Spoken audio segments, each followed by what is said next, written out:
next episode. And this is a milestone episode because it's episode 5 million. All right, this one, philosophy, one of my favorites. Now, I saw a headline in my newsfeed. My newsfeed prompts my episodes half the time, and that headline said to me, it suggested to me that most philosophy happens in secret. Philosophy is a shadowy business. You know, philosophers are like the Illuminati, except with bad fashion sense. And I really think that's true. I think philosophy has to happen in the shadows. Most of philosophy has to happen in the shadows. And I think there's a reason for that, and I think it's not bad. I think it's a good thing. Because, like yourself, for example, if you see a headline that you're thinking,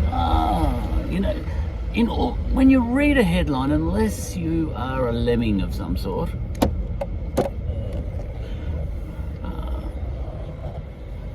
unless you are kind of like one of the members of that cult, the Jonestown cult, where the cult leader says, drink this poison, so you do.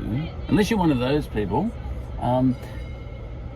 even the most contentious ideas that are put in front of you, you process them. You can't stop yourself processing them. I'm trying to think of the absolute worst idea in history, and I'm deliberately, Hitler had no point. Now, if I said that, Hitler did not have a leg to stand on. There was nothing about what Hitler was up to which was good. All right, that's an easy one. I don't like Hitler, don't worry. Now, if I were to say that to you, or even to myself, immediately, I can't stop myself. I'm saying, maybe that's not true, not wholly true. Now, that's an important word, not wholly true. I think social media can't operate on that level most of the time, because shades of grey. Okay. Now, so the instant I even question something that's put to me, I'm philosophizing inside, in the shadows, in secret.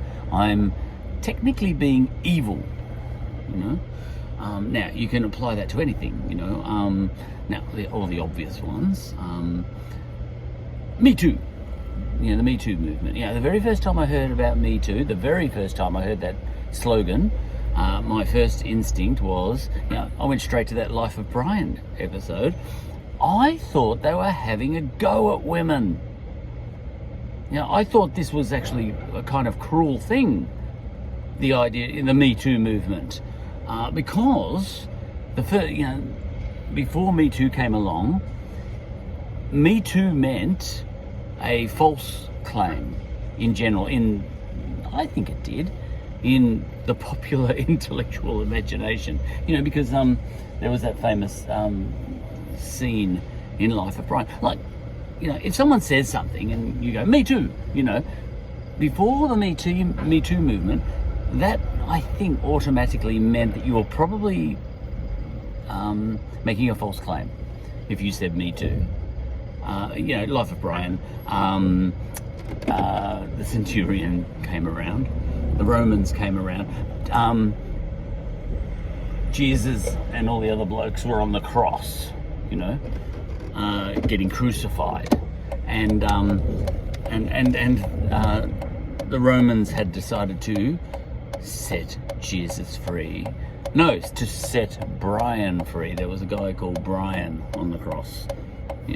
Not the same cross as Jesus. I wonder, they should have shared crosses. Sometimes you had a lot of people you needed to kill Now there's an interesting thought I've never had. Why not crucify someone on each side? I have many good ideas all the time. You could string Jesus up and Peter on the other side, upside down. All right, now, where's Brian? Said the Romans, you know. We're going to release Brian. And then some guy over there, you know, Brian was distracted at that point in time, the real Brian. And someone else said, I'm Brian, you know, because they wanted to get rescued. And another person 3 crosses down said, I'm Brian too, you know. And I'm Brian, said someone else. What? Said the real Brian, yeah.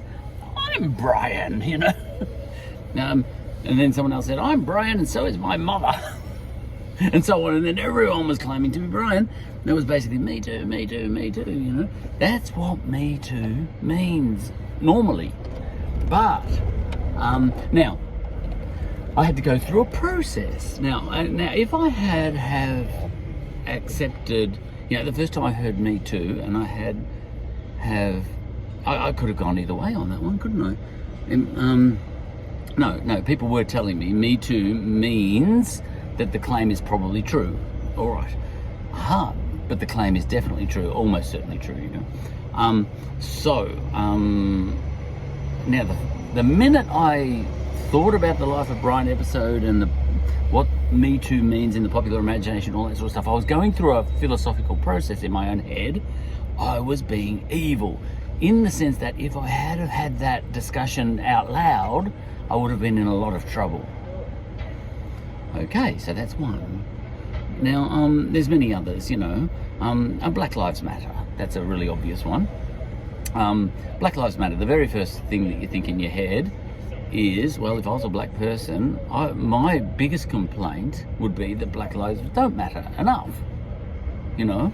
So when I heard Black Lives Matter, you know, I went through a process in my head and I was thinking, yeah, but do they? You know, they kind of don't, and that's the problem. You know, and the minute you start, but then you had this slogan, Black Lives Matter, which actually I came to learn meant Black Lives should matter. You know, that sort of thing. And so on and so forth. You can go through almost any slogan, movement, whatever, but the instant you start questioning something in your head, you're being evil, in a way, you know, philosophically. You're being like a philosophical version of the Illuminati. You know how the Illuminati is evil? Philosophers are evil because they don't automatically accept things they should accept, you know, in the public domain at least. And the fact that it's happening in secret, I learned this as a Catholic. You're having impure thoughts. And the minute you're having impure thoughts, you're a bad person. Same-sex marriage debate, for example, you know. Now, I'm all for all the good things. There's no doubt about that. But the point is, I process these things. All right, women marrying women and men marrying men and all that sort of stuff, and people who are non-gendered, non-binary and all that sort of stuff, even non-trinary. Is that a word? Now, when the same-sex marriage debate came up, now, the fact that I think with that one I did instantly say yeah. Yeah, but why did I say yeah instantly? You know, because I think I'd been socially constructed in the modern era to think that, yeah, that's a good thing. But I'm sure along the way, years ago, when this first came up, same-sex marriage and all that sort of stuff, which would have been probably when I was 25, I don't know. You know, this has been brewing for a long time. You know, back then I'd probably think, oh, hang on, everything I've ever learned up till now, you know, this is when I was 12, you know, would say that marriage is between a man and a woman and all that sort of stuff. So same-sex marriage, is that the right thing to do? Blah, blah, blah. Now, when I was thinking like that, when I was 12, I actually can't remember this internal dialogue, it's too long ago, I was being evil. So this is why I think philosophy happens in the shadows. You're having impure thoughts when you're philosophizing. And I think that's very interesting, because people, you know, they often, it's all about this, you know, it's what you say in the public domain is one thing, But I think everybody, even the best people, are questioning everything. You know, maybe they end up thinking all the good things, but I think everybody is evil. I think the real problem is expressing your thought processes out loud. That's evil. You've got to do it in secret. And I think there's nothing wrong with doing it in secret. Well, there's something wrong with doing it. But this is where we're divided against ourselves, as Plato might say. I don't know if that's the right thing. But now here comes the interesting thing. What if you and a good friend, and you're both philosophers, sort of thing, you know, amateur philosophers, what if the two of you in secret meet to discuss some of these things? Is that an evil, secret, Illuminati style meeting? Now that's an interesting thing, because I think whether it's evil or not, it's the sort of thing that should take place. Bottom line is, philosophy, most of philosophy can't happen in the open. Yeah, it's a shadowy business, philosophy. And I bet you I could go through just about every example of things that in the public domain are true, and I'll bet you if I knew you, whoever you are on the other end of this phone, watching this, well, you're not probably, I'll bet you do that too. You know, no matter what good thing is proposed as a truth. What was that thing that I saw on the newsfeed that prompted all of this? It was, you can't tell a victim what racism is. Now that's interesting. Yeah, because the philosopher, as soon as I read that, you know, the instant I read that, I started questioning that headline. Then I said to myself, the inner dialogue that's going on here is evil. Because that headline said you can't, basically it said you can't question this. You can't question racism. If you hear a story about what racism is from a victim of racism, then you can't question that. That's what that means. You can't tell a victim what racism is. Now, can you ask a victim what racism is? The act of asking can be very bad too. I won't go into that, but it's true. You know, even people who say, listen, can we chat about this? You are evil because we know what your game is in asking that. You know, you want to discuss it because you want to chip away at this truth. You know what I mean? So no, we will not. This is not to be discussed. You know what I mean? But the fact of the matter is, when I read that headline, an inner dialogue happened. Now, if I were to ring a friend right now, who I know has an inquiring mind and all this sort of stuff, and say, I want to talk about this headline that I read. You can't tell a victim what racism is, and we have a good 30-minute chat about that. Is that an evil phone call? Imagine someone tapped that phone call, it can be done these days, and released it to our employers. That discussion could get both of us sacked. Now that's interesting, isn't it?